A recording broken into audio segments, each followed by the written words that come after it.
అధ్యాయం మొదటి నుంచి చదువుకుందాం. దేవా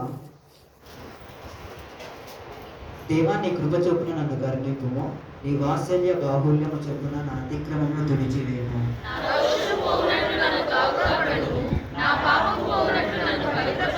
నా అతిక్రమము నాకు తెలిసి ఉన్నవి, నా పాపం ఎల్లప్పుడు నా ఎదుట ఉన్నది.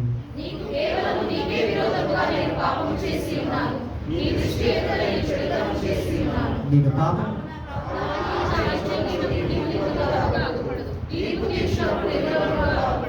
నేను పాపంలో పుట్టి వాడిన పాపములోనే నా తల్లికి నన్ను గర్భమున ధరించింది.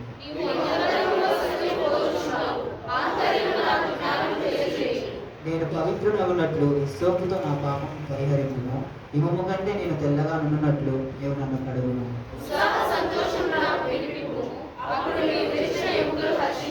నా పాపములకు విముఖుడవు కమ్ము, నా దోషములన్నింటినీ తుడిచివేయుము.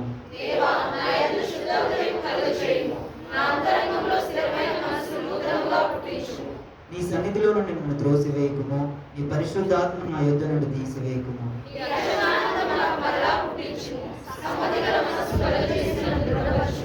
అప్పుడు అతిక్రమములు చేయవారికి నీ ద్రోవలను బోధించదును, పాపులను నీ తట్టు తిరుగుదురు.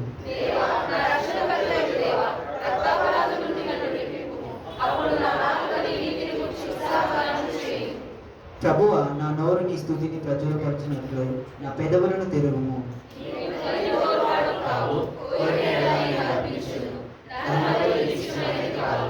విరిగిన మనసే దేవునికి ఇష్టమైన బలులు.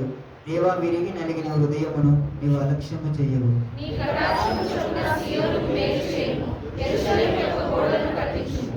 అప్పుడు నీతియుక్తములైన బలులను, దహన బలులను, సర్వాంగ హోమములను నీకు అంగీకృతములగును. అప్పుడు జనులు నీ బలిపీఠం మీద గోడలను అర్పించగలరు. ఆమేన్.